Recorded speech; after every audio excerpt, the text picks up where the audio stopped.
top of the hour. I had like 21 people register for the Zoom call itself. I had 48 people registered directly on Facebook. So we've got obviously some cross pollination there. So we'll see what happens at the top of the hour here. Oh, sure. So, but we're going to all three. I've got a YouTube channel and I've got my LinkedIn profile and the Facebook group. So we're doing all three simultaneously. And you record this, right? Yeah, it'd be recorded. And just to make sure. Recording in progress. I'm definitely recording. So even though it's going everywhere, I'll have another downloaded copy here just for you, just so you have that. Oh yeah, it's just nice in case in case we happen to have a real great conversation. It's nice to have those recorded.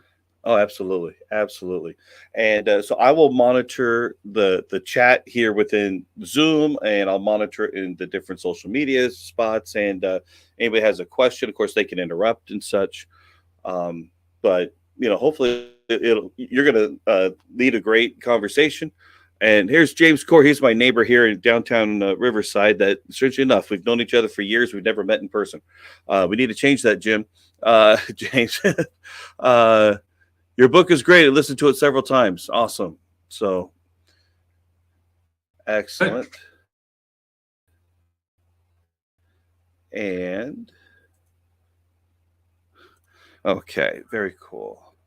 So, call to action. I'm going to give people just my main email so they can email me. I'll give them the website, which is fearless-prospecting.com. Mm-hmm. And I'll give them my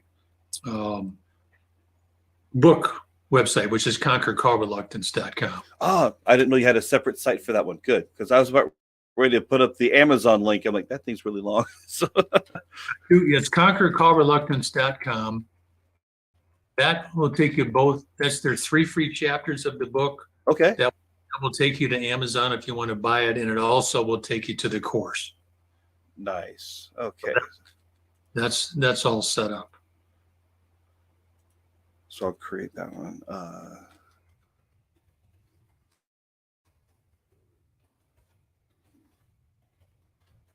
So conquercallreluctance.com, and then fearless-prospecting.com. I think I've got a different route website there. So let me double check. So fearless-prospecting.com. Yeah, that's a redirect. Okay. It should say aspire to on there. Yeah, because that's what I've got whenever I bookmark it. But I see what you're doing there. Okay. Yeah, I had to do that for their website. So I have a redirect, which is better. Or easy to remember. But aspire to kind of works, but I can't remember. That was just one of those technical things. Yeah. All these websites and stuff. And yeah, I'm getting into all that too. So it's just. Well, the company's been great. It's Thinkific, they've been great. I like them. Nice. Excellent. All right. So we are literally at the top of the hour here. I've got 8 people live watching through streaming, and we got the 6 of us, 4 guests here. And so we'll go ahead and just get started, and we're going to have this flow as we go. But if you guys don't know who Sid Walker is a pioneer in this field of expertise, selling yourself with integrity. And if you guys are paying attention to me at all, I'm really a big believer in integrity behind everything you do. It's one of my missions for this group is to help bring up our level of professionalism, bring up the level of how we serve our clients. Continuing on, as a management consultant and sales performance coach for 25 years, he has consistently demonstrated his ability to find innovative solutions to succeeding in business where everybody wins. So key. Everybody needs to win. He has coached presidents of Fortune 100 companies, hundreds of Fortune 500 executives, thousands of top salespeople from the best-known companies, entrepreneurs, medical doctors, dentists, attorneys, CPAs, CFPs, consultants, and many other people from a wide variety of occupations and skills. All these people have one thing in common. They wanted to be more comfortable, more confident, and more effective selling themselves face-to-face to potential clients and customers. The author of numerous publications on sales and self-promotion, and we'll talk more about that. Sid is a master at helping people identify the psychological barriers that are holding them back from the success they seek, and then finding empowering ways to overcome those barriers. He's a nationally recognized speaker and seminar leader known for his down-to-earth style and ability to create simple, highly effective techniques that can be put to immediate use with honor and integrity. Ladies and gentlemen, I give you Sid Walker, and I am going to set this up so that you can share your screen, because I'm sure you've got some PowerPoints or something like that to share with us. Oh, yeah. Well, actually, I was going to just talk today, so I don't. Either way, however works, but it's available. We're good. Yeah. I wasn't thinking I'd be that much of a show here today, but so if you got, basically I've been a coach my whole life. I started when I was 25 years old. I'm 71. And so that's a pretty good run. And I got serious about it in my late 20s, but I actually had fortunate 500 clients before I was 30. That was interesting. I was doing corporate outplacement, which is where a company fires somebody, never lack of performance. It's usually political, where the president brings in a new team. But I had a big office and house these guys and gals and help them get new jobs. And basically they would hire me and pay me a lot of money to avoid lawsuits. So I got everybody all excited about their next job and convinced them I could make them more money so they wouldn't sue the company that fired them. So that was kind of a hot seat, but I learned a lot doing that. And I found out I was good at it. I was good at helping people get new jobs and negotiate salary and all kinds of neat stuff. So I never had a lawsuit. Nobody ever sued any of my clients. So I had a perfect track record. So then after a few years of that, I started to realize the corporate environment was kind of killing people off slowly. And I'm taking care of the casualties of the corporate environment. 22 years old, right out of college, and I just went, heck, I like salespeople better. Especially, I like financial advisors, and I just started to coach that group, and that's kind of out of my 5,000 clients, I'd say 4,000 are financial advisors. I've ended up creating or been helped in creating some of the biggest people in the financial services business, and I've got 7 books on Amazon. My Call Reluctance book is a bestseller, and I've got a new internet course, and I've got I think I got 7 websites. I've taken a few of them down. I've got a huge course for financial advisors, which, David, you can say something about later. But that's Selling Without Wrestling. I made that free a few years ago. And so I guess what we're talking about today is a fearless prospecting mindset. That's kind of my expertise. Some people say I'm the #1 guy on the planet on this.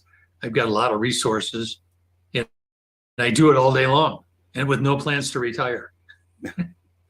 So I'm having great success getting people on the phone and or prospecting in general, and that's always been an issue. And some of my expertise came out of my own necessity. I had a lot of call reluctance. I didn't even know what it was till I got in the life insurance business right out of college. Boy, you find out in a hurry. You start calling people at dinner. I started out with, who was it? Now it's Nassau right now, Phoenix Mutual, my dad's agent. And they had me cold calling rich people in Grosse Pointe, Michigan about disability income during dinner. Oh, wow. Okay. Boy, that was a great time. I thought you started at Northwestern Mutual, but I guess I was wrong there. Oh, no, well, really, I did. That was 1 month with Phoenix, and then I switched to Northwestern because these guys have no idea what they're doing. Great company, but the people that were managing me had literally, they had me cold calling rich people about DI during dinner hour. They were yelling at me, what, anyway, that was my introduction to the life insurance business. So as I say, it took me many years of therapy to get over that, but it probably was more an indication for me that I had some issues I needed to deal with. And I've always had I'm good on the phone. I've always been good on the phone. In fact, at one point, when I had my big company in Denver, 5 after 5, their assistant would be gone and they'd answer the phone. And I'd get big assignments, doing that. I'd call them up and say, give me your biggest personnel problem. And some guys would give it to me, but could I do that 2 days in a row? No. I'd have to get my back. I'd have to be against the wall and scared to death. And finally, that would make me dial the phone. And again, once I dial the phone, I'm fine. but I'm sure other people can relate that it only takes 2 seconds to dial the phone, but that can feel like jumping off the Empire State Building. Yeah, there's sometimes a lot of psychological resourcefulness we have to build up before we get started. Oh yeah. Well, that's really my whole focus at this point. The Selling Without Wrestling is more of is a website on interviewing. Those are my 2 biggest skills. I'm really good at interviewing. My average client's got over a 90% closing ratio without ever using any sales technique whatsoever. To me, there's 2 kinds of approaches to sales. You're either a client controller or you're a relationship builder. And so I only work with relationship builders, but the rules are all different there, because it's not about, that guy's got my money in his wallet, my job's to get it kind of thing. It's more, you want to be on, my opening language for financial advisors is, I'm bringing different values to the table. I'm different than a lot of people in this business. And, I feel my main job here is to help you make educated decisions that feel right to you, which actually includes nothing if that's what feels right. You only have to say that one time. Everybody hears it. And just say, this is not about me trying to talk you into buying a product so you can relax. People physically relax when you say that. And they just say, obviously, I got lots of products you can buy, but that's not a requirement for you and I to be friends and for me to help you. And I'll make you one other promise. If anything doesn't feel right to you, we're not doing it, period. Does that sound like a fair approach? Man, people just eat that up. It's what they want. They don't know how to ask for it. They don't know it's available. So anyway, I have lots of people that use some version of that language, and that changes everything. I often tell people how you set up the relationship in the first interview determines your closing ratio. That's how you get up over 90%. You got to put the client in charge and give them total veto power, and get all this weird sales energy out of there. And that's why, when I have appointments, especially the first one, I make sure I emphasize there's no decisions being made yet. We don't even know what anything's going to look like yet. And so we're going to keep working together. We're going to see if anything makes sense, feels right. And then we go forward from there. We see what that looks like. So, just that disarming thing. Because the truth is, and I know you teach this, is that the veto power is always with the client. They can always pull out. There anyway. Yeah, why not give it to them? Yeah. Because you say in traditional sales, you never ask the client a question you don't already know the answer to. In other words, you're leading them into a corner. Yeah. Was when you get to being a relationship person, now you can be intuitive and ask anything you want. It's okay not to know the answers. And of course, that's what creates rapport. I mean, I see that all the time. My clients are really good at stealing other people's clients because I think it's 70% of the people out there are not in love with their advisor. So if you can connect on a deeper level with somebody, they're often willing to go with you. They like you better. Anyway, that's a whole nother discussion, but basically that's one skill. I'm really good at the interviewing stuff, and I've kind of moved on to the call reluctance because that's a little more interesting at this point. I'm doing more advertising on Facebook and stuff, which I've never done before, but that's keeping me busy. It's amazing how many people have call reluctance. And, but so the way to get into that is, the fearless prospecting mindset is really about your ego. It's about overcoming your ego. Most people think the ego is a sense of self-worth or self-esteem, and that's true. And that's nothing wrong with that. That's okay. Even if somebody has a big ego, that could be a positive. But the problem is the other 99% of the ego is negative. It's the source of all negativity and all suffering. It's just a nasty piece of work. As I've got all kinds of different clients with different backgrounds and perspectives. But my Catholic clients, after I start to describe the ego, they go, "That's the devil." I go, "Well, yeah."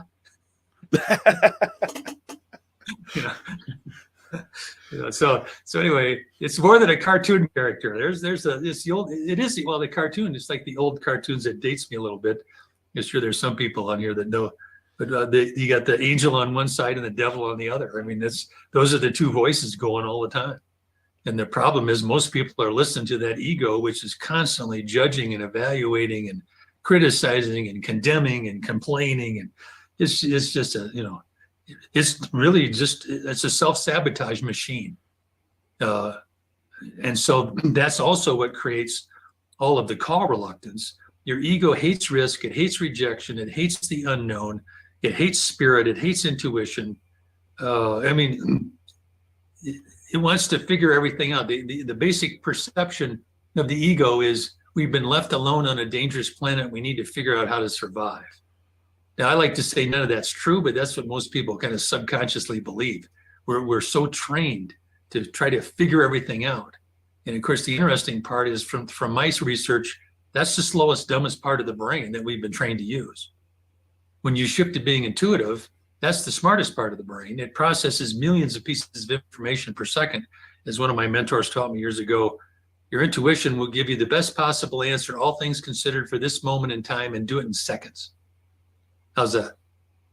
And we've been trained to ignore that part of the brain as errant thoughts. Because the ego wants to be in charge.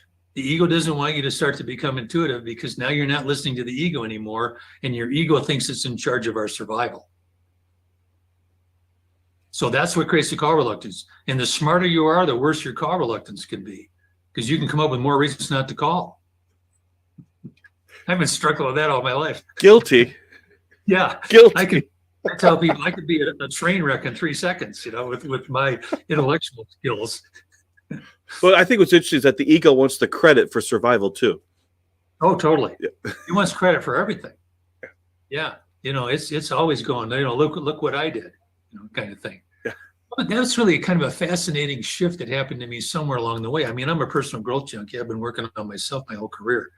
But when I shifted away from trying to be good as an ego and really being more intuitive, and I call it, to me, intuition is a kind of a connection to your higher self. It's again the smartest part of your brain. It's we're born that way. We're born with we're born with tons of values. We're born with the consciousness and the conscientiousness, and then we get talked out of all that. And as one person described it, the ego basically is this suit of clothes that gets created by other people's opinions of us when we're kids. And then we jump into that suit of clothes and it dances off with us in it. We stop being our true self. We're now being something we're supposed to be. We're being normal. We're fitting in. Or as kids, sometimes it's, kids are to be seen, not heard, kind of thing. Yeah. Or don't trust your feelings, on and on and on. It's just we get programmed to really get locked into that whole ego reality. And of course, the part that's really tricky about the ego, one of my favorite authors says, and this is mind-boggling, the mantra of the ego, in other words, the focus of the ego, are you ready for this, is seek and do not find. That's what most people are listening to as a part of the brain. It's because it doesn't want anything to change. Your ego even likes your bad habits. If you've got bad habits and you're still alive, those are okay to your ego. You're still alive. That's why it's so hard to change anything, So anyway, you've got this part of your brain that really is brilliant at keeping us from making any kind of change. Your ego loves money, but it's not willing to do anything to get it. The ego wants money for power and more entertainment. Or one of my definitions of the ego is it wants to be rich with no effort and constantly entertained. You mean we want to be a Kardashian? Exactly. Okay. I mean, let's put a label to it. So. Yeah. If you want to be a gazillionaire, get into the entertainment business, because you've got all those egos out there looking for entertainment. They'll spend any amount of money for more entertainment. So it's pretty fascinating, because it's more the more I coach, and I'm busy doing coaching on this, it really gets down to 2 skills. In 40 years of coaching over 5,000 people, the 2 biggest skills you can develop, which really trump all the others. One is to ignore all negative thoughts. Total waste of time. There's absolutely no positive aspect to a negative thought. It's a distraction. It's designed to slow you down. And we can talk more about distractions, because that's what the ego loves to do. But it's so ignore all negative thoughts, and that takes a lot of work. We're so programmed to be negative. It's scary. We think it's natural and normal, and it's not. Some people would say in the beginning that was, negativity really wasn't even part of the focus. That kind of happened later. But then the other part is to act on your intuition. Your intuition is the smartest part of your brain. I like to say, we're being guided on what to do all the time, and most of us aren't listening. We move into the tiny little database of the ego. The size of the database of your intuition is so big it's incomprehensible. So that's like universal intelligence. So if I can get people to shift to being more intuitive, and I've got, again, if I think about my clients that have gotten up over $1 million a year of income, in every case, intuition was the key. If I can get people to be more intuitive, you do everything better, including make money, because and a lot of those people found niches. The more intuitive you are, the more you start to find niches where you just do really well. Because that's another key to doing, to success is, streamlining things and finding the right people that want to work with you. And, because that's when I say that my closing ratios, my average client's got over a 90% closing ratio without using any sales technique. That's not man on the street, like Al Granum, 10-3-1 stuff. You've got to have three things to get up over 90%. It's chemistry, timing, and money. Chemistry means you got to like each other. Timing means there's got to be something you're offering that they want or need. Want, probably more important. And three, they got to have enough money to buy it. So chemistry, timing, and money. If you've got those three things, you should be close in most of your cases. So, and I've seen that's pretty consistent. Because I have people tell me there's no way you can have a 90% closing ratio, but I got thousands of people doing it. In fact, there was one guy, Dave Davis in Seattle. I did a big seminar a number of years ago. I had 700 people on it. It was like how top agents use the low key approach. Dave was on there. He says, I've been working with Sid for 10 years. He said, I did a double take the other day. He said, somebody actually said no to me. Which sounds outrageous, but if you're helping people figure out exactly what they want to do and helping them figure out what really feels right to them, and they know, like, and trust you, and if it's their budget, why wouldn't they buy? The reality is most people do. And so it's almost the opposite of traditional selling, where you're trying to talk people into a corner that they can't get out of and get them to buy something. Whereas it's what I call the low key approach is much more, it's more interviewing and education, basically. There's no sales technique. You don't need it. I mean, I think you got to close. You need to ask people. It's like, okay, Bob and Mary, we know this. Well, one of my favorite questions is, we know this makes sense. I guess the bigger question is, does it feel right? I mean, a lot of people don't ask that question, but that's the smartest part of your brain.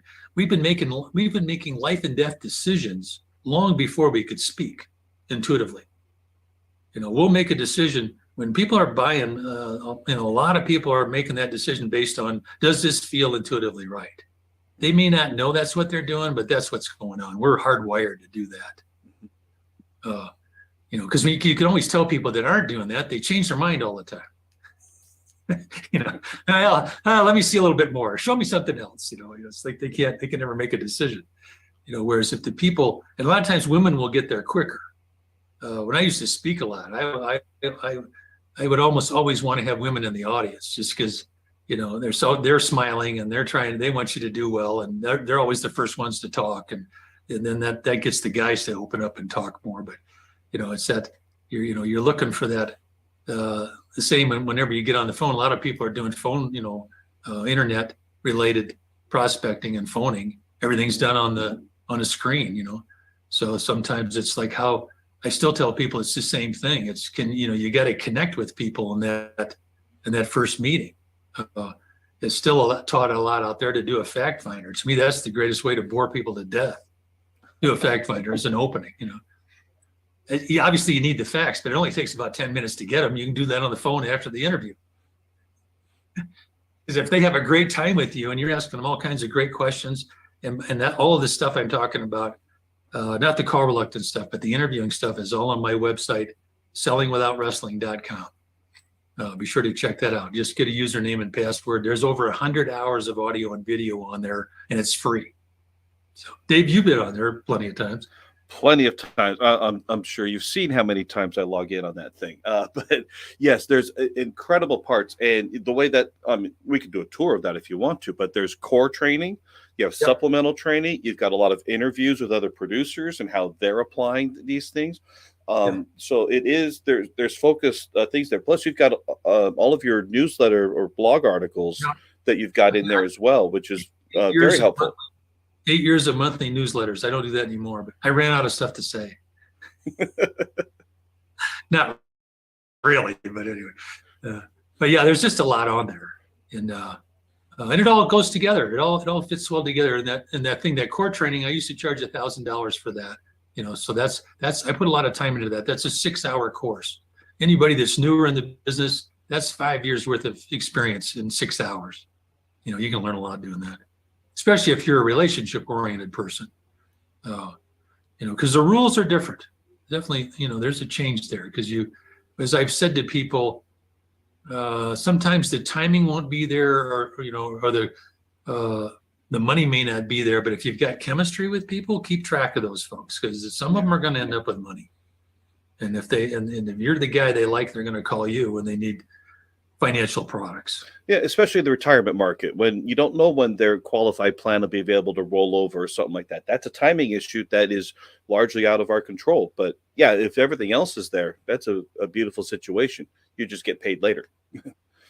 And I would say over a third of my clients are over 65. That's an interesting group. I would say all of them could retire. None of them are. Some of them don't work very much, but they still make a lot of money. So, they can go anywhere in the world and on vacation. This is kind of the financial services is really an ideal job to stay in, because related to people you have chemistry with, a lot of them end up with a lot of money, and that can make a great year in a hurry. They need products, they need help, but again, I'm coaching a lot of older reps, agents, advisors, and a lot of them, like I said, they may only work a few half days a week, or some work 2 or 3 days a week, and but this is the greatest job in the world if you do it in the way that fits your values. I've always said that. I assume I'm speaking mostly to financial advisors. That's your audience, right? That's who we've got. But mainly, we're talking. You're in the group. You just never participated, but we're in the professional life agent insurance discussion group, and then my contacts on LinkedIn, and then I got a YouTube channel. So we're on all three. Okay. Because I work with everybody you could imagine, but certainly my specialty is financial advisors. So, well, in terms of the fearless prospecting mindset, have you got any other questions? David Weber, not that you need one. I've got plenty to talk about. Or if anybody else wanted to ask a question, we got Tony Filippone's here on the call. I see that familiar face there. Hey Sid, am I unmuted? I hear you. Yeah. Yeah, I've worked with Sid for I don't know a number of years now. Sid, I'm always quoting you in in this group of David's. I see some of those. Yeah, I get a notifications. Yeah. Yeah, I've just been so pleased with your mindset. Adopting your mindset has lifted this stress off of me. That going into a meeting, mission to wing it and be brilliant. And I'm able to do that because before I had to have everything in the little boxes. You don't need to do that. It's going to happen in the moment. Enough to help your clients, and you've helped me break through income barrier that I was at for a good number of years, and it was a comfortable income barrier. I really wasn't doing bad, but I was able to more than double that, and there was no specific thing I did. It was just I think the mindset was I enjoyed going to work so much more, not having to wrestle people or feel like I had to, or feeling like I failed if they didn't say yes. Yeah. And I still battle with that at times. And but I'm still listening to you. Your website, I shouldn't say this, but I think you need to be charging for that. It's got millions of dollars of information if people would just go and use it. I listen to I've downloaded all your stuff now onto my phone, or a bunch of them. Yeah, good. And I'm listening to, every time I go for a walk in the morning, I'm listening to you, because it's a mindset, and it, your ego keeps wanting to creep back in there and tell you, no, this can't possibly work, and you need to be controlling. But I have to keep reminding myself that no, that's not really what works. And the more I do that, the more I enjoy my work, and I'm very grateful to you for that. Yeah, that's great. I appreciate that. That was a great endorsement. And a number of things you said there are interesting. One is permission to wing it. And of course, wing it doesn't mean you're just making stuff up. To me, you're winging it within the parameters of the job or your expertise. The difference is you're using your intuition moment by moment to decide what to do. And that part of your brain is thousands of times smarter than your intellect. I come up with stuff sometimes and I don't know where it came from. That happens to me. Sometimes I'm reading stuff and I go, God, that's really good. Who wrote that? And I go, oh, I did. That's the best. I have blog articles like that too. Yeah. When you're being intuitive, you don't remember what you wrote. You're just doing your thing. Or you're not trying to remember. I mean, I have so many insights every day. Occasionally, I write one down, because I really like it. But that's too much work. Because when you're coaching, the coach always learns a lot. So because like Tony's just describing, when you're being intuitive, stuff comes out of your mouth. You just go, "Wow, that was good." I want to say that again. So, because I was trying to alluding to that a little earlier. That was a big shift for me when I finally got the guts to be more intuitive and follow my ego less. And it really came from speaking. I probably spent $100,000 on speaking coaches because I was not a natural speaker, but my best talks were pretty much when I got to the point I could get 95% of any audience to say, this guy's good. I would basically say, I'd walk out I'd get a great introduction by the guy who hired me. And then I would walk out to the podium and say, okay, God, give me the words for this group. Here we go. Now that would scare most speakers to death, but those were my best talks. Just trusting, just like I'm asking myself, okay, what should I say? What should I say? And then listen to that. Some people call it the muse. The muse will take over if you can relax and trust that it'll be there. The trick is you got to trust that the words are going to come to you. Because if the ego jumps in there and makes you scared, then you can have a block. And now you don't know what to say. And that's horrible. I had to work my way through that. I have a little bit of the opposite problem. I'm afraid I'm going to talk too much, too long, and such. And Mike Moffat knows that about me. But anyway, but the other part is that all of that. Shut up, Mike. Okay, but the thing is, but none of it came without preparation. I was taught early on my first year in this business. The analogy was that goes back a while, that you had like 50 cassette tapes. And and each one is a module of a concept or something that you want to share at a given time. You just got to know which one is which and when to pull one out when. And and now I think I probably got a couple hundred, but Sure. It's just knowing that and being able to articulate in a cohesive way at the moment when it's called for. And it's interesting to me too, because I was trained to coach intuitively. I was about 15 years ahead of coaching. It used to take me an hour to explain to people what a coach was. Can you imagine that? Whereas today, everybody knows they're coaches now, but I was basically trained to take an intuitive approach, which is focus on the other person and ask for help. Ask your higher self for help. And that always works. And you can do the same thing as an advisor. And I teach that all the time is I just say, relax. A lot of times I'll tell people, ask more questions. It gives you more time to get in touch with what you want to say or ask, because you can listen to somebody else and also think about what you want to do next. And some of you, I'm sure, do that now. You may not have thought about it, but when in doubt, ask people a question. It buys you time. Plus, the other thing, I do a lot on interviewing. One of my favorite questions is, well, okay, David, I'm doing all the talking here. Tell me what you're hearing. Because once people know there's going to be a test, they start paying attention. Otherwise, they're thinking about what they're going to have for lunch. They're sitting there nodding their head going, yeah, oh yeah, that sounds good. But as soon as you go, all right, tell me what you're hearing, everything changes. So that's interviewing 101. That's a good tip. Another one that I like, I'll throw out too, is because I teach people to ask a lot of questions. And so sometimes people get kind of a deer in the headlights with the questions, or they don't know how to answer it. And so one of the things, because socially, what we tend to do is one person talks and then you get your version of what they're talking about, then you want to share your version. That's how we socially interact typically. So if you're in an interview situation and you ask a question, you really got two options. One is, if it doesn't go anywhere, or you got a blank stare, just say, "Oh, that's a terrible question. Let me ask you another one." That's an easy way out. But the other one that I like even better is start answering the question for yourself. Just say, "Well, let me tell you what my answer is," and then watch them, because you can tell when people get their answer. It only takes a couple seconds. And because I usually just say, "It looks like you got an answer." Oh yeah, they can't wait to answer the question once they get it. But so all you have to do is start to give them your answer, and we're socialized to come up with our own. Make sense?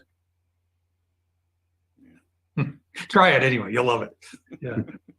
And don't feel like you got to complete your answer. You shift to them as fast as you can, because they don't care about your answer. They want to give you theirs.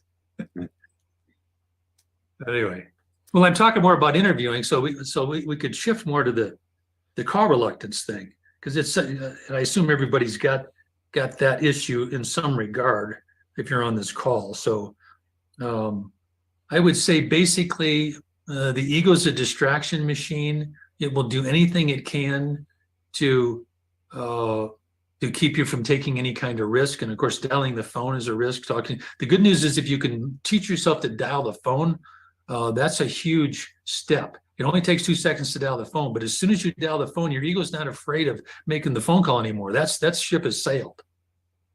Now your ego's afraid about what you're going to say. Okay. It's always afraid of something, so I teach people, if you can remember the old, and again, this dates me, the old movie with Don Adams.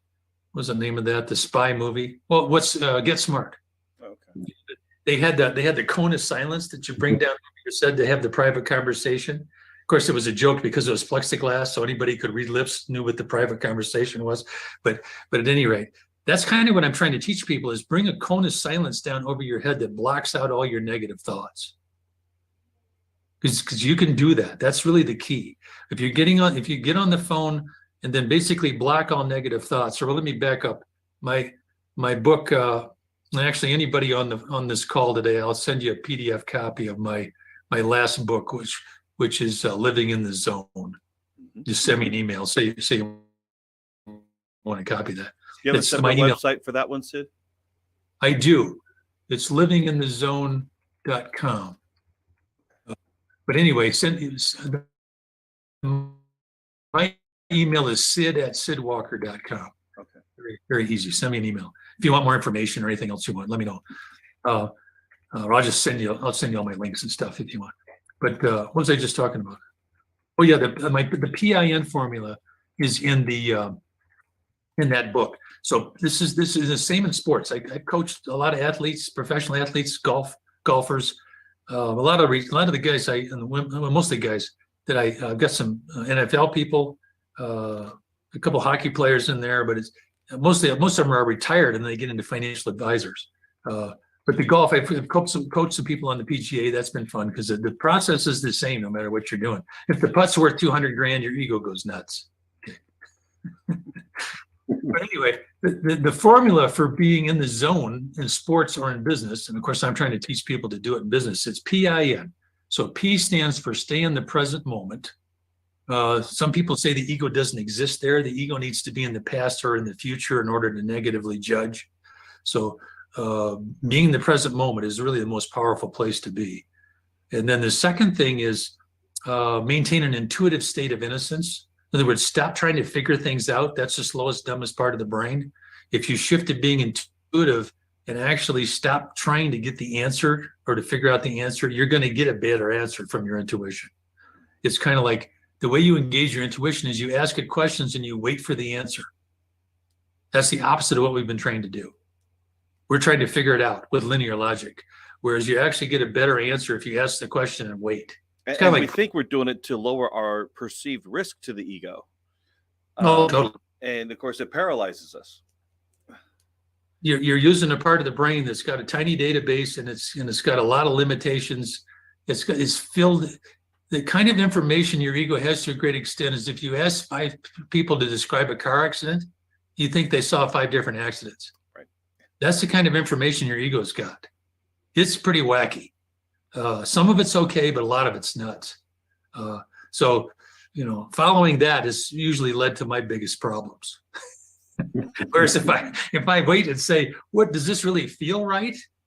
That's saved me many times, because I'll back off or not take it. That's one of my, when I speak a lot, I used to say, what's the positive definition of procrastination? People don't even know there is one. It's brilliant timing.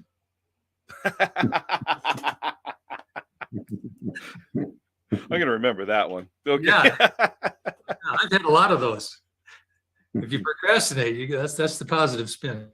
So anyway, so you got P stands for present moment. I stands for maintain an intuitive state of innocence, because that's the smartest part of your brain. And we've been trained to ignore it. And then the third thing is no negative thoughts. Total waste of time. Total self-sabotage to give any energy to any negative thought. Most people don't know that. So we're basically programmed in our society to think negative thoughts have value and to think your intuition is errant thoughts. So the 2 most powerful things we can do on this planet, in this reality, we accept negative as valuable, negative thoughts as valuable, and we ignore our intuition. And we wonder why the world's a wreck. Because if you basically, that's what I'm teaching people now. And my results with people lately have just been off the charts, unbelievable. I've got one guy I'm working with right now that makes millions. He's a commercial mortgage lender in $200, $500 million loans. I mean, huge deals. And but he told me the other day, he says I feel more powerful and more peaceful than I've ever felt in my life. Developing those 2 skills: ignore all negative thoughts, act on your intuition. Now he's technically a genius at what he does. I mean, the hoops you have to jump through to get $500 million, it's kind of endless. It's not like buying a house, and that's terrible as it is. But anyway, it's just been interesting. I've been working with a lot more real estate people. I had another woman say to me here that worked with me last year. I just talked to her the other day, but she said that she's hired a lot of coaches. She likes me the best because it's so simple. And she said the other thing was, she said one of her friends was giving her a hard time. She says, you hired a coach, he's not even a real estate coach. And she says, there's nothing I don't know about real estate. She says, that's not the problem. So you're really getting down to, when you start learning to ignore all negative thoughts and trust your intuition, those skills make you better at everything in your life. It literally is life-changing to make that shift. So that's my next book. I've got to get around to doing that here. I moved. I bought a new house in Colorado. I moved back to Colorado here a couple months ago. So I'm in Woodland Park at 8,500 feet. It's a little cooler here than Santa Fe, but I like it. I have a lot of family history here. And of course, some of you know I spent 20 years in Denver before. Anyway, I guess so. You got the PIN formula, and I would say I've got the #1 book on Amazon on overcoming call reluctance. It's How I Conquered Call Reluctance. David will give you that website as well. It's conquercallreluctance.com. Conquercallreluctance.com. There's 3 free chapters of that book you can read, and then that will also take you to my course, which I just came out with last year. I hired 3 coaches last year. I spent $30,000. Took 2 months off. So I spent a small fortune on coaches. I've always believed in coaches, but they doubled my income. So I'm not complaining. I changed a lot of things, but at any rate, that's kind of the key to coaching. I like to tell people, you don't need to hire a coach. You'll figure this out eventually. But a good coach could probably cut 5 to 10 years off the process. So if you don't mind waiting, you're okay. So most people, when I talk about call reluctance, they're going, I'm not waiting that long. So anyway, back to the call reluctance issue. You've got, I mentioned the book because I've got warm-ups in there. Probably a third of the book is what I call warm-ups. You got to reprogram your brain to think differently about prospecting. We've all got lots of hardcore beliefs about prospecting. Baggage, Samsonite. So, yes. Yeah. And so I have 400 of those on my course, and there's probably 150 of them in the book. And some are kind of normal stuff you've heard before. Some are spiritual. I have a spiritual background. And so that's, I've got some pretty neat ones in there. I'll give you a couple of those here. But let me give you a couple warm-ups. Probably the most powerful one for me is dial, don't think. If I don't think, I can call anyone. If I start thinking, you might find me washing the car, having lunch early, calling friends. I'll do it. If I start to think, I'm going to come up with a reason not to make prospecting calls. It's like it's automatic. So if you're doing that, that's very normal. And then, like I said, the smarter you are, the more things you're going to come up with to do besides make calls. So dial, don't think is huge. You'd be amazed at some of the people that hire me. They make a lot of money. They're really good at what they do. I had one of the top recruiters in the country hire me a couple of years ago, and he says, I'm on the phone all day. He says, I'm talking to people constantly. I make cold calls all day long. He says, but he hired me because he says there's a few people I'm not calling, and he said I want to get rid of that. So we did. We got rid of that, and they were big. They were just big hitters, people that could make him a lot of money. He sold his business for millions when he was about 30. And now he's 65. And I pointed out to him at one point, I said, do you realize that most of the people you're calling don't have as much money as you do? And he said to me, I never thought of that. I just found that fascinating. But anyway, my initials, Sid Walker, SW. That's the Zig Ziglar, some will, some won't. You know what I'm saying? Some will, some won't, so what? There we go. Actually, I had somebody in Louisiana sent me a picture of their license plate that had SW as a license plate. I thought that was great. But Of course, there's the last SW, which is someone's waiting. Yeah, there you go. Yeah, for Sid Walker. Yeah, okay. Yeah, exactly. Someone's waiting. Or the Dan Kennedy line I always liked. There's always another bus coming. He's also the guy who said, I went to his boot camp years ago. It was really good. But he also, what did he say that? Oh yeah, he said one thing that he did made him millions. He said, never go home until you talk to at least one new potential client every day. That's 20 a month. See, he said that made him millions. Yeah, because he probably makes millions per client. He does a lot of that. Was the Guthrie Rinker advertising on TV, and he keeps a percentage of that, so if he gets a client, he makes a lot of money. So how about some other ones? Prospecting, you make more money prospecting than anything else you do per second. Prospecting, you make more money per second than anything else you're doing because it starts the process. There's another thing I teach. I have over 5,000 individual clients. I've never seen this not work, but I call it mystical momentum. There's no way that you can make phone calls and not make more money. And guys especially have trouble with this because it's not linearly logical. It doesn't. If you make calls, it doesn't even matter if anyone answers the phone. You're going to make more money, because what happens is if you're making a commitment to yourself and doing what feels intuitively right, which ultimately prospecting does feel intuitively right, if you ask yourself that question, it's like it moves molecules around out in the universe. I'll give you a quick example. A real estate woman I worked with a couple years ago. A lot of women real estate people have record quarters when they work with me. It's interesting to watch. But she was having trouble getting on the phone. I said, throw away all that language. Let's come up with new stuff that's more fun. So we did that. I got her on the phone for an hour a day. She had a record quarter. And we looked at the end of the month where the business had come from. Only 10% of the new business had come from making the calls. 90% of the business, she said, when she started making calls every day, she said everybody and their brother that she'd ever met in 15 years in the real estate business showed up to either list or buy a house. That created the record quarter. And I have people tell me that most of the people I talk to go, oh yeah, I've had that happen. It's like some people say the harder you work, the luckier you get. I never liked that one, but that's kind of true in prospecting. It's just, that's the more intellectual version of what I'm talking about. I like spiritual momentum. It's like upstairs is watching you going, okay, David's making his calls. Let's give him some help. And money falls out of the sky in your bank account. I mean, that happens more than you might think. That's my next book. My next book's basically going to be, this won't be the title, but the essence will be, this reality is way more magical than we realize. The ego makes us think it's all based on cause and effect linear logic. It's way more magical than that. I mean, some parts of life you can figure out, most of it you can't. And when you're working with people, if you're using your intellect, you're probably boring them to death. The only way to be interesting to people is to be intuitive. That's dating advice to guys. If you want to be more interesting to women, be more intuitive.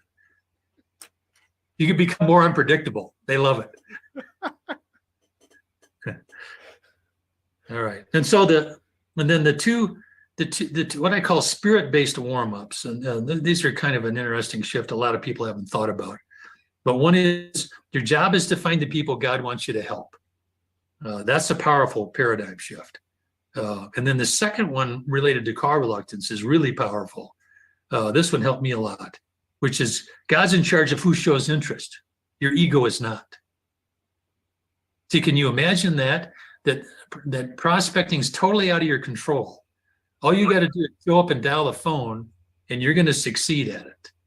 Because it's like with negative calls, for example, I've got 16,000 connections on LinkedIn. Most of them are financial advisors. I've called all those people different times in my career. If somebody says to me, what are you selling? How'd you get my number? I'm in a meeting. What do you want? I instantly say, oh, I'm sorry, I dialed the wrong number, and hang up. Okay. I do not waste any time with anybody who's at all negative. Okay. Total waste of time. The other thing I teach people to do, I can't do it because I'm not on a phone here, but is if you get on a call, you don't like what's happening, just start pushing buttons on the phone like the cat walked on the phone, and then hang up. No one's ever called me back in 30 years. They don't want to talk to you. Just, I don't want to explain anything to them. I don't want to tell them I don't want to talk to them anymore. Just push buttons and hang up, and they go, whatever. They move on very quickly. And it makes you feel great because you're in control. To me, controlling your attitude is huge on the phone. And I had people tell me that I had a session with a woman, a client this morning, because I was teaching her. I said, if you're around negative people at all, just disappear, move away. And she said she's been doing that. She says it's life-changing. She said, I thought I had to listen to those people. I said, no. Just quietly disappear. It's one of the things I like about Facebook is you got this blocking function. Blocking's my favorite. It's very helpful and useful. Absolutely. So that's, again, if you're a relationship-oriented person and you're getting on the phone, if something positive isn't happening fairly quickly, you're wasting your time. And that's the total opposite of what we've all been trained to do. What's the old saying, get at least 5 no's? I used to have a very attractive Mexican girlfriend in Colorado years ago, and she loved country western music, and her favorite song, because she got approached a lot by guys, and her favorite song was, "What part of no don't you understand?" So it's the same, get 5 no's. Well, you know whether the first no means no or not now or whatever. If it's not really a no, if there's still room there. But if you get any kind of resistance, one of my favorite questions as a coach is I say, well, is there anything you want to improve or do differently? And if the people say, well, no, I think I'm doing okay. Congratulations. That's great. Keep up the good work. There's nothing for me to do there. So oftentimes, though, if I say that, they'll come back and go, well, I still got a few things I could work on. Now the door's back open. But again, you're looking for people that want to learn something, or they want to do better with their money. They want to learn more. Did I say that? If that's not there, you're wasting your time. Of course, there might be some specific issue they're looking for some help, but so a lot of this stuff is philosophical. So I gave you my mystical momentum, which is one of my favorite, and my two spirit-based warm-ups. Those are really simple, but they're really powerful. I don't spend a lot of time on that in my coaching, but what's another one? Oh, I don't know. It's kind of I guess probably the other thing that I spend a lot of time teaching people is to be more intuitive. I help people get some language going on the front end, and keep it simple. People have all these long scripts. I just say toss them. You just want to lead with your first two most powerful benefits.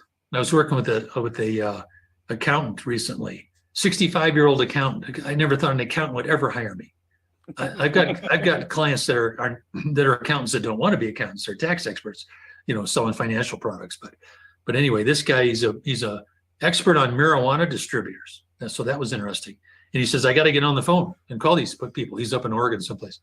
And so I said, okay, we worked together for a while. And I basically started to see that the two biggest benefits he's got, and that's his phone language. I got him on the phone basically saying, hi, David Kinder, just keep you a second. I'm a CPA. I specialize in working with marijuana distributors. Two things I do really well. One is I can show you how to make more profit. And two, I'll keep you out of trouble with the IRS. The guy, after 3 weeks, he says, I can't believe how many people want to talk to me. He says, I've already had to hire more people. I have so much new business, another $100,000 of new business within 3 weeks. And he says, I'm 65. He says, why didn't somebody tell me this before? He says, this is a money printing machine. So the phone can be extremely powerful if you learn how to use it and don't make it too complicated, because you're really, with my mortgage guy, I was working with him the other day on this, and we were basically saying, I'm an expert on getting people hundreds of millions of dollars.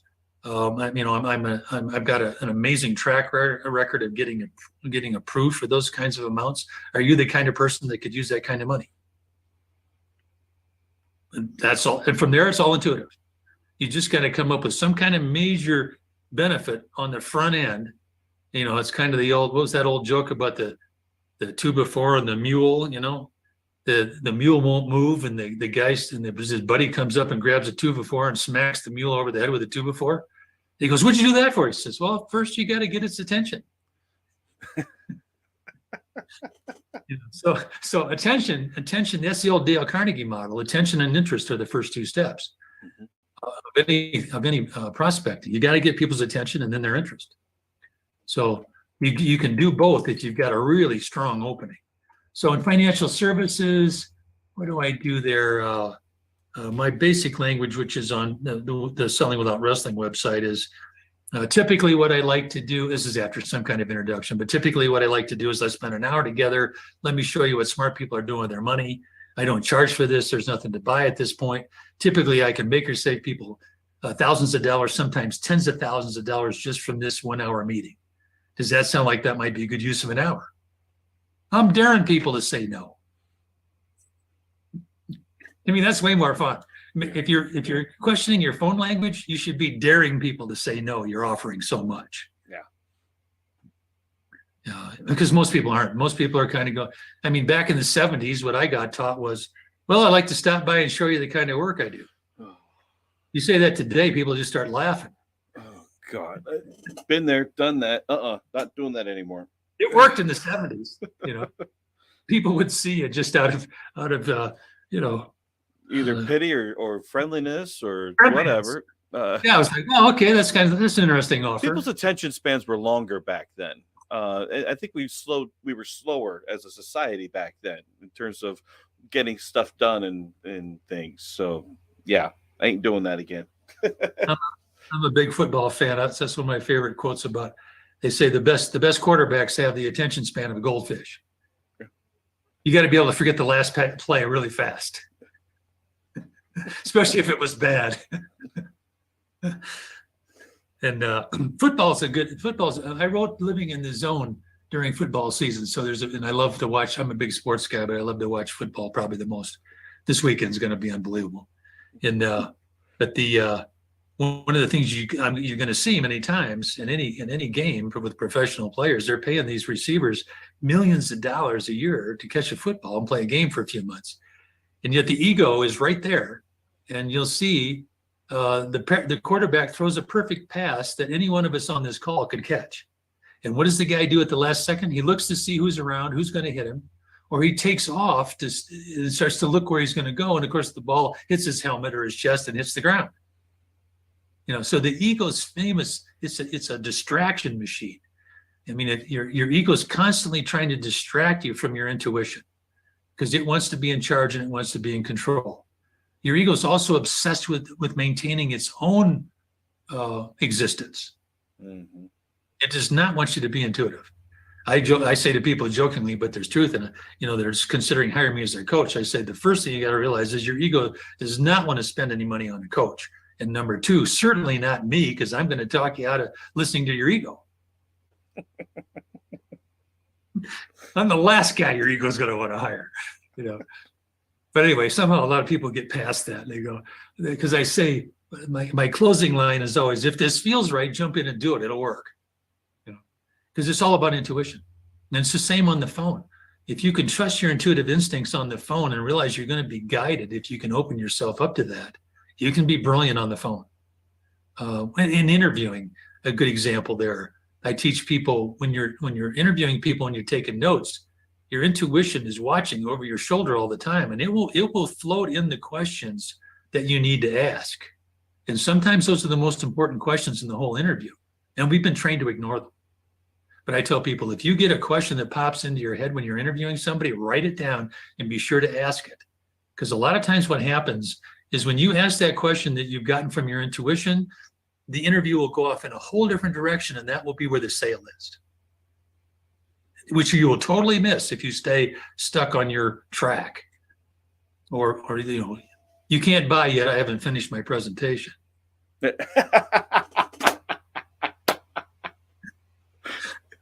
That's the ego. Oh. It wants to do everything perfectly.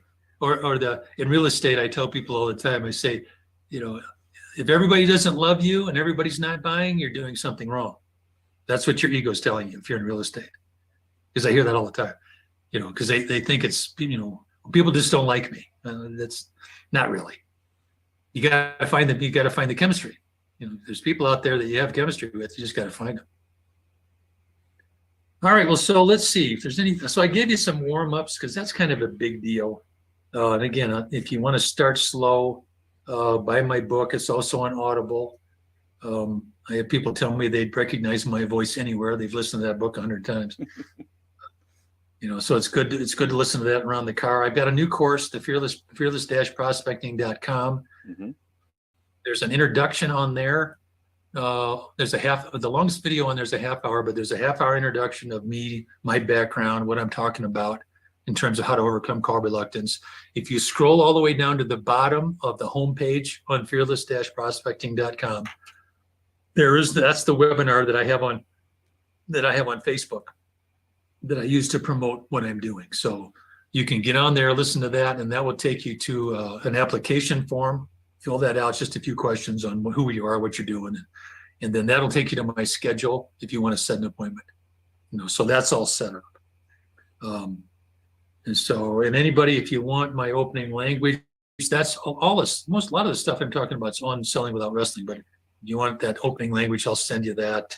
I'll send you the PDF to Living in the Zone. And then let me see here. What else have I got? So I kind of gave you the definition of the ego, and I've talked about that, but that's ultimately really, let me give you some example. I used to do, there's a thing called the dice game. I love dice. They're probably one of the most powerful metaphors for prospecting that there is. When I used to speak a lot, I'd pass out dice to everybody in the audience, which was fun. Because sometimes I'd talk to 200 or 300 people, and I get them all rolling dice. And I would say, I give them 10 reasons not to make calls, and then I would have them repeat those, and then they roll the dice, and 7s, 11s, and doubles would be appointments. So I'd have them keep track of that, and then I'd give prizes for the people that got the most appointments. Rarely did anybody not get any appointments, but I get prizes for that too. That was interesting. So anyway, let me give you the 10 things I used to ask. So this is all ego excuses not to make calls. We can make these calls tomorrow. So I get everybody to repeat that, and then they'd roll the dice. It never seems like the right time to call. Another great ego. I don't have time to prospect today. I don't know what to say to this person. Prospecting takes too much time. I don't want to hear another no today. For creative people, there has to be an easier way. For experienced people, I paid my dues. I shouldn't have to make these calls. Number 9, I'm kind of hungry. Maybe I should have an early lunch. I have things to take care of. Prospecting will have to wait, you know. So anyway, we go through these things, and then people, of course, would be rolling the dice. And then at the end of it, I would say, okay, so do the dice care what you're thinking before you roll the dice? No. Can you control the dice with your mind? No. Is it a mathematical certainty that if you keep rolling the dice, you're going to get appointments? Yes. So I have thousands of people that have dice. My clients, I give them Las Vegas dice that have been rolled in Las Vegas. You know, you can buy those for $1 each, but I send those out. But I have people keep them right by the phone and actually roll the dice when they're making calls, because you can see them, they're colorful, they make noise, you can have them in your hand. But it's a great warm up for getting on the phone, because those dice are a constantly reminder to fight off the ego, trying to tell you not to make calls when you're holding in your hand gravity. It's a mathematical certainty. If you keep making calls, you're going to make money. You're going to get appointments. And with mystical momentum, it doesn't even matter if anybody answers the phone. You're going to make money.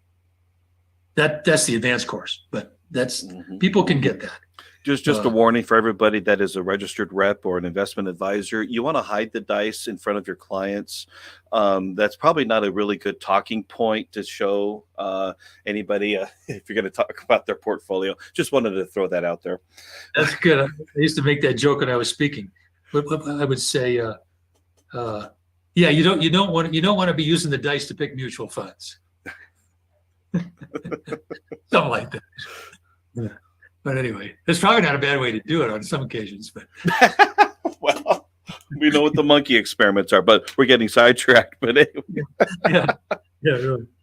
So anyway, that gives you an idea. I mean, your ego is really skilled at what it does, and its main job is to keep you distracted from the genius of your intuition. It wants to keep you wandering around in negative thoughts, trying to solve problems that don't exist. Fear. Let me see if I can find. There's a quote. Let me see if I can find. Oh yeah, I can find it. Will Smith wrote a book. I haven't read I usually listen to books. Of course, he kind of messed up on that last award show there, but basically everybody has their issues, I guess. But for a guy who has everything, I can't quite figure out what he was. Somebody told me it was staged. I don't think so. But anyway, he came up with the quote. Oh, here it is. He came up with the quote on fear. You ready? Fear is not real. The only place that fear can exist is our thoughts of the future. It is a product of our imagination, causing us to fear things that do not at present and may not ever exist. That is near insanity. Do not misunderstand me. Danger is very real, but fear is a choice. So anyway, anybody wants that, that's easy to find on the internet. But that to me is just a powerful reminder that fear and excitement are actually almost the same feeling. They just one's a positive spin and one's a negative spin. So it's more when you have a negative spin on the excitement. Now you think you need to, you need to be hyper vigilant, or something's going to go wrong, or something could go wrong. When actually the best approach there is to trust your intuitive instincts. Is just say, that's what I was saying about my best talks in front of any size group were intuitive. And so of course some of them I would get people asking me questions. I love that. Sometimes I get a great introduction. I pass out my barrier diagnosis, which is the 28 issues I typically deal with. And I'd tell a quick story about what I do. And they say, who's got a question? An hour would fly by and they're begging me to go to the bathroom. That's fun, because people, when you're speaking, and it's the same, I think when you're interviewing people, they tend to discover your agenda to some degree. I don't know if you've ever noticed that, but it's true with speaking for sure. Because sometimes you'll talk to people and you say, well, have you thought about retirement? Well, no. Okay. You think maybe it's the time to start thinking about that a little bit, Or that's one of my favorite questions for advisors is I mean, you've all heard this is, well, if you save the same amount of money in the next 5 years as you did in the last 5 years, are you going to be happy with that? Well, no. You know, because you got to wake people up. The time, I mean, I've got a number of clients that have just have, you know, small fortunes. And I've talked to them about it. One guy particularly said, it's all discipline. He says, there's no magic, you know, you just got to keep putting money away no matter what. He's, you know, one guy, he's got several $1 million. He's about 35 and his grandfather gave him $100,000. We had 16, that helped. But he said, even after that, he says he keeps saving some money, you know, and that's what people aren't doing. I did that for years. Biggest mistake of my life, thinking my ship's coming in. I'll wait till then. Hopefully the ship comes in, but a lot of times it could take a while. Yeah. You know. All right. Well, so what, David? What's your format? Do you want to do some questions, or we can open up for some questions? I'm good with that. Type them in the chat box or unmute. Show yourselves. We're not in the witness protection program here, guys. So. Yeah, you know, but it's like it's kind of like anything. There really isn't, in 40 years of coaching, there isn't anything I haven't dealt with. I mean, I'm part-time marriage counselor. I'm an expert on teenagers, all kinds of stuff, you know. It comes with the financial advisor territory. But that same feeling of neutrality of the outcome helped me be a better parent. Yeah. If you're in the moment, look, everybody says they're afraid of their kids becoming teenagers. No, teenagers are great. You can actually have a conversation with them. They take care of their own bathroom needs. I don't have to worry about that part. But being able to have that open dialogue, no judgment, let my daughter vent to me. We have a great relationship and everything because I stayed in that neutral space. So I throw that out there that yes, it can have ripple effects in different roles of your life. You know, by just having that neutral expectation, letting people be who they are, let them be comfortable with you, and you go from there. Yeah, that's a great point. Yeah, because I have a daughter as well, and it took me a while to figure out my job is to get out of the way. You know, I try to say sometimes, well, just hear what I have to say. I don't care what you do with it. Yeah. You know, then you feel like you're being a parent. You know. Yeah. I got to do a bit of my job here. Yeah, I got you. Looks like a good Tony. Yeah, I got a question for you, Sid, that maybe would help other people as well. My biggest issue currently is I've got a lot of clients that I feel like I need to be in communication with more frequently. I feel like they probably appreciate hearing from me, and yet I've got your language down pat. If somebody calls in a referral, bam, I go into Sid language, and almost every time I book the appointment, because it's very, like I said, I'm challenging them to say no, and they always say yes. Sure. I've got that down pat. But when it comes to existing clients, I still have a block about calling them sometimes. I don't know, sometimes I feel like I'm calling them and they're like, why is Tony bothering me? I don't have an issue right now, you know, and I feel like there's a part of me that feels like I need to be reaching out to them. And then there's a part of me that's not sure if I even should. And if I do, what am I really supposed to say? Or do I just wait for them to show up in my life and handle their problems as they come in? Of course, compliance wants me to make sure that I'm calling them at least once a year, you know, to check in, but I hate that check in. It feels salesy to me. I'm trying to figure out, a good way to call these people and what to say to interest them in an annual review, or at least, you know, let them know that I care about them and want to be of help if they're open. But if they're not, that's okay. And, you know, I've made a presence in their life so that they know Tony's still there wanting to help me. That comes up a lot. A couple different ways to deal with that. So one is to send people an email or a snail mail letter once in a while with a list of all the things that could have changed in their lives, and just say, if any of these things have happened, we should probably talk. In other words, let them know you're there. Let them know these are all the things that could change your program. So that shows that you care and that you're paying attention. Because you don't need to call people to ask them how they're doing, I don't think, as long as they know you're there.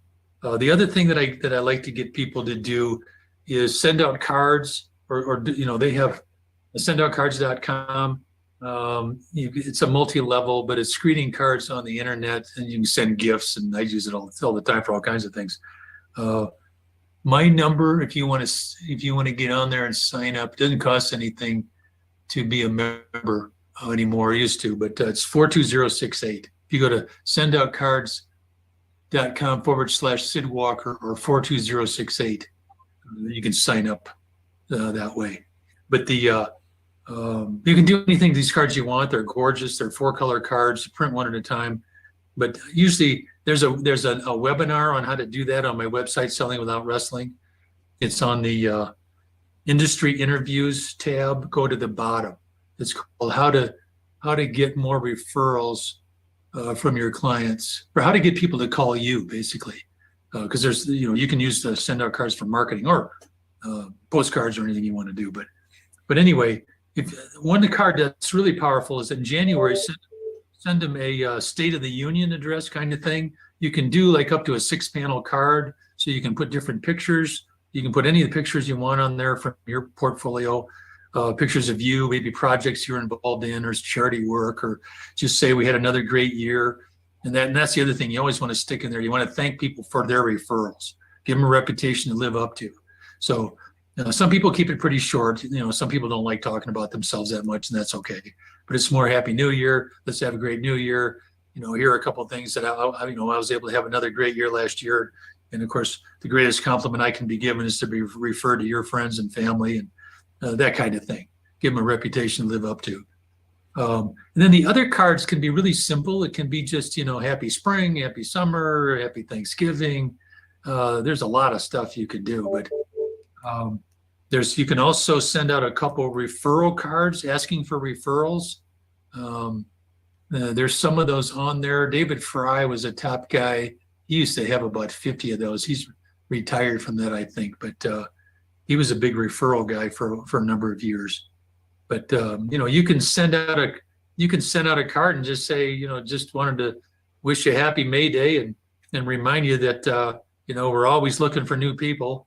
If somebody, in fact, I spoke one time with a guy from Palm Springs. He made $3 million a year.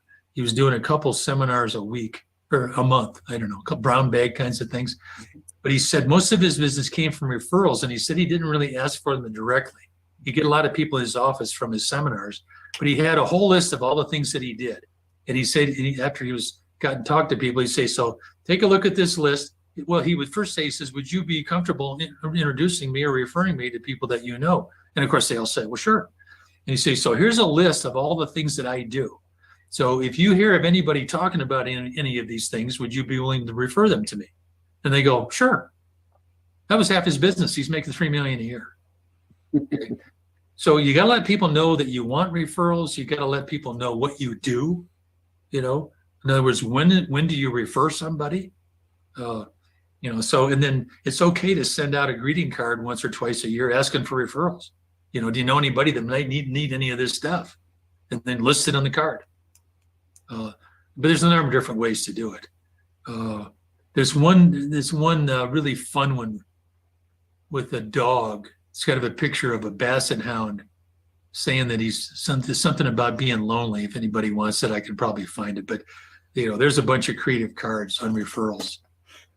Some of them may still be available. I've not had anybody ask me that for 10 years probably about the referral cards.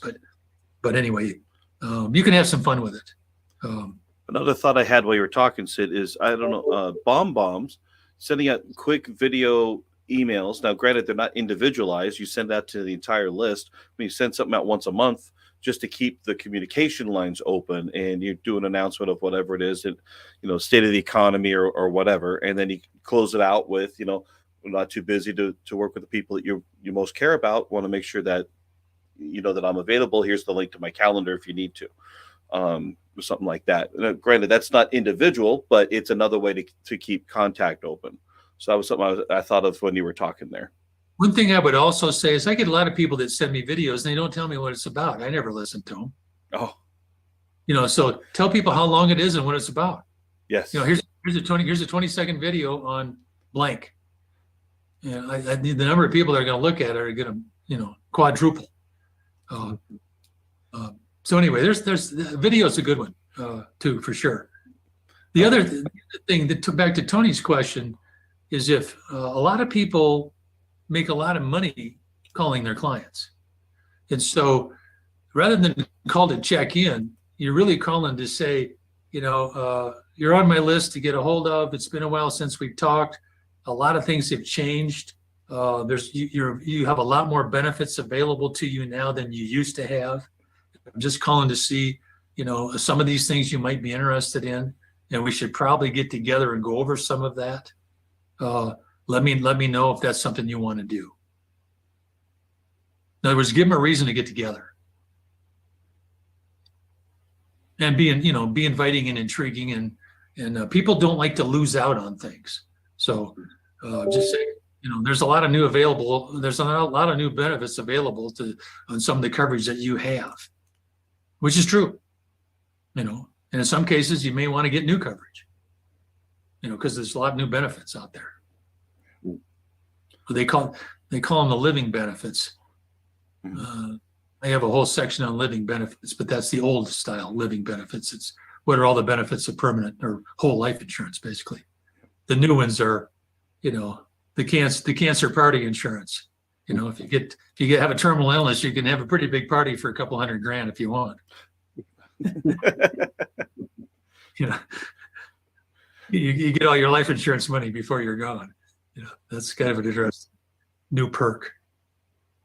All right, I want to make sure we got to Randy. Randy's been putting some things there in the chat. I'd like to share an example of how brief phone calls helped him to write 100 policies in a month. That's a nice benefit there. Randy, please. Yeah. Nice to actually see you and talk to you. One of the things we did, which is people probably, that have call reluctance would not want to do, is we made most of our lead follow-up calls, we had the most success on Saturday mornings. And I once had 23 applications come back, about half of them overnight delivery with phone messages. So one thing is I see people say, well, if I don't get a hold of somebody, I'm not going to leave a message because, maybe they won't call me back. But we always left a message with some urgency as to why maybe they want to get their application in before the rates go up, stuff like that.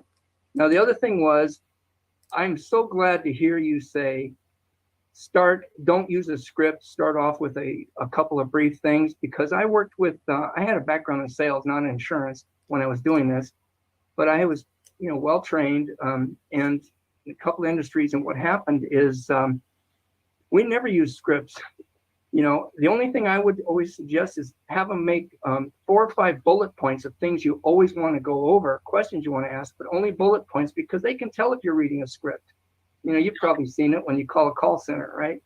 And what we did was I probably took their phone calls from 35 to 40 minutes down to 12 minutes. And this is going to sound like bull, but it's true. I once closed an order on term insurance, $1 million a year premium on a 20-year term in 15 minutes. Yeah. And it was a follow-up because, somebody had let that old lead go and maybe didn't have the right approach. So I just got I asked him about 3 or 4 questions. I got right to the point of where I thought it would help him, and that I would send him proof that I had done my shopping, for different companies by a computer printout. And the guy said yes.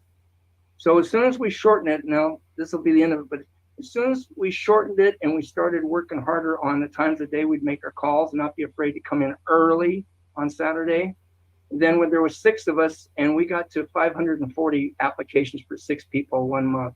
That was our best month, but it was almost a 50% increase. That's great. Yeah. Well, so you're getting leads somehow, or cold calls? Now, what we did was a little weird, but he advertised in the newspaper. I'll tell you exactly what he did. But instead of he advertised for $2 million of term insurance. So the idea was we'd get the guys that had $1 million, and so we're dealing with people that were already kind of familiar with the products, and they'd say, "Wow, for a little bit more, I could get $2 million." And the deal was, we had a idea I thought was brilliant. We didn't fill out the app on the phone. We closed them, got them to agree to the the premium and the exam, and then we'd have somebody call them back, administrative person, to do the follow-up by filling out the app. And that way we had more time to make sales calls. So we made a lot of phone calls, but it was all follow-up. True. That's really good. I remember I used to speak a lot. There's a guy named Sid, I always remember, in New York.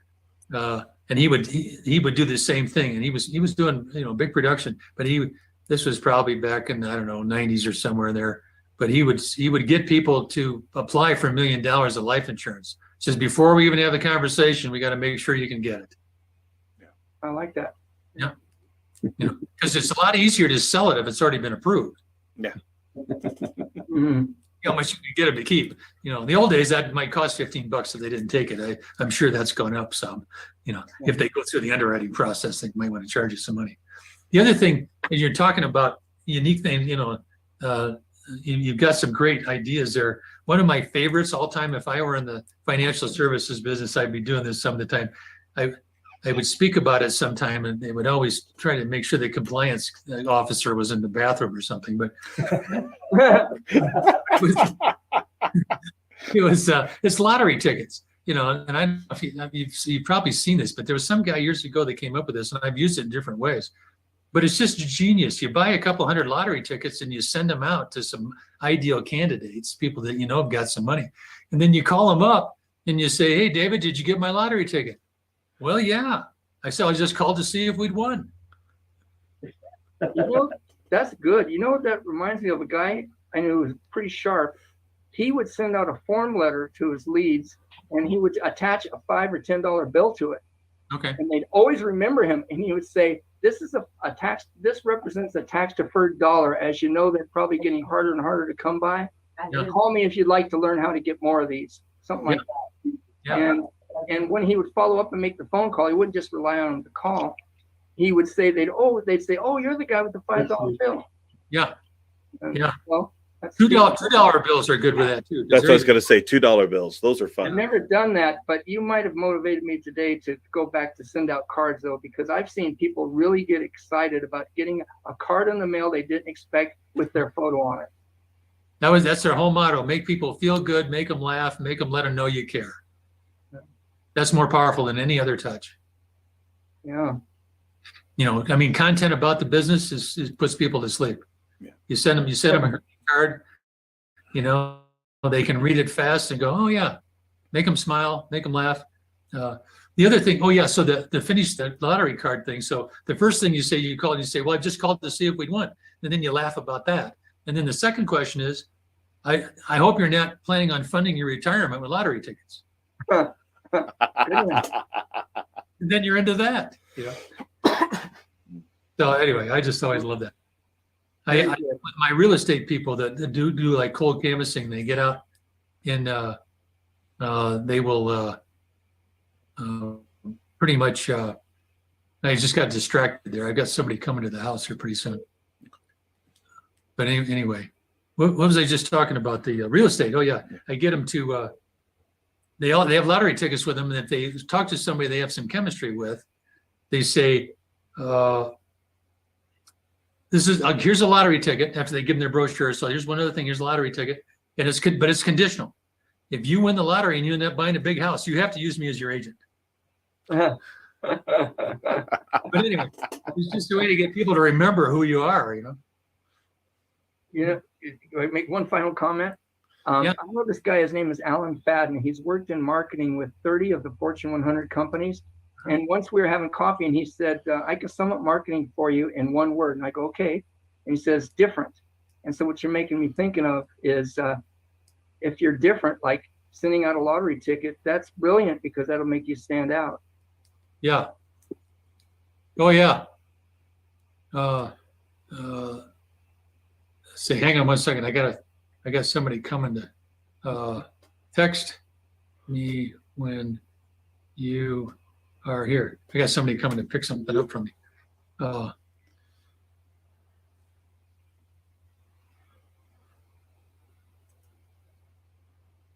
And money formula, chemistry is the most important because if you got people you have chemistry with, you want to keep track of them. They can easily end up being clients.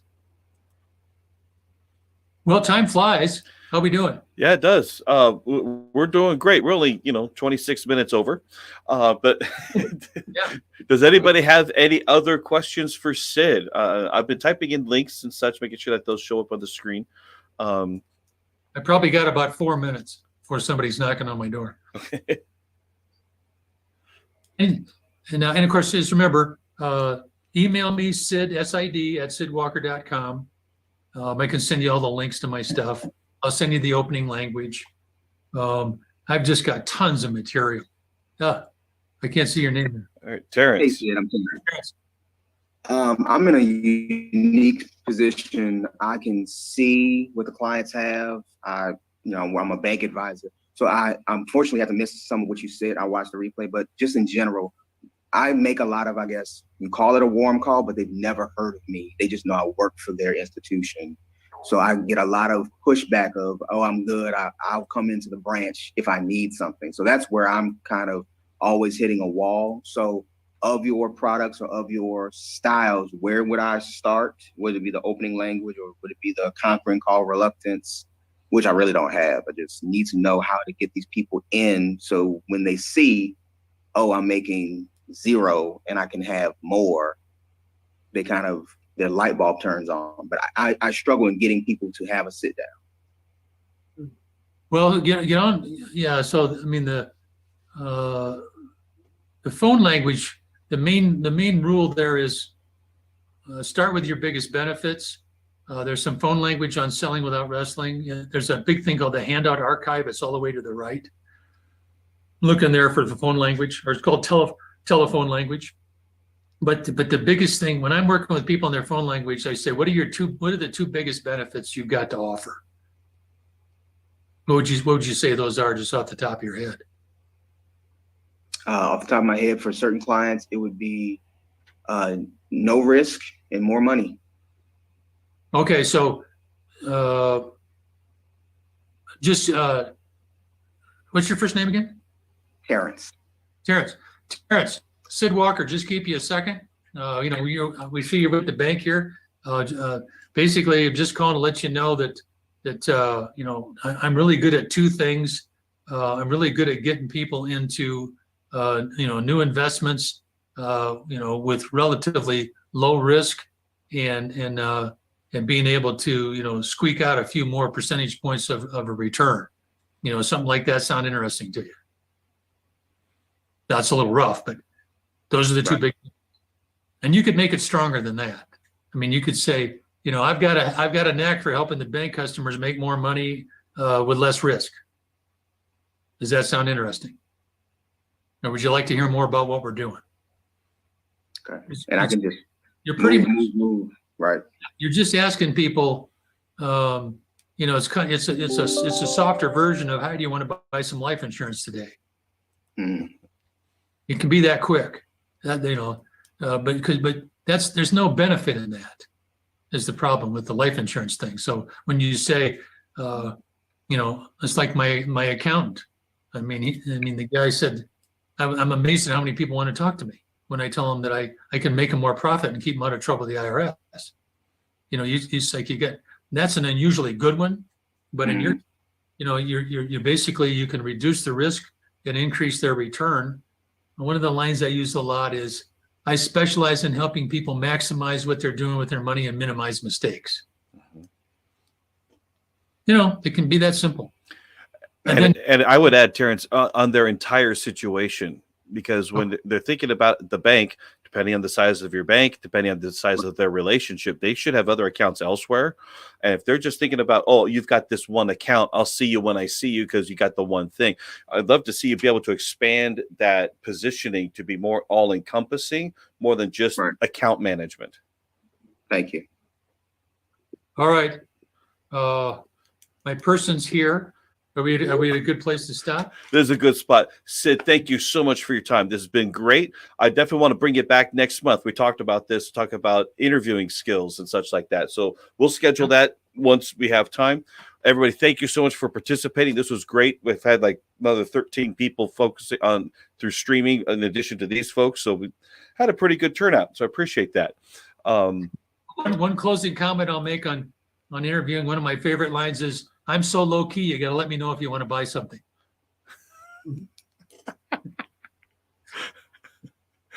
Okay, that's good. I like that. Thanks, Dave. All right, appreciate it, everybody. Thank you so much. We'll see you at the next one. All right, bye bye. Thanks. Bye-bye.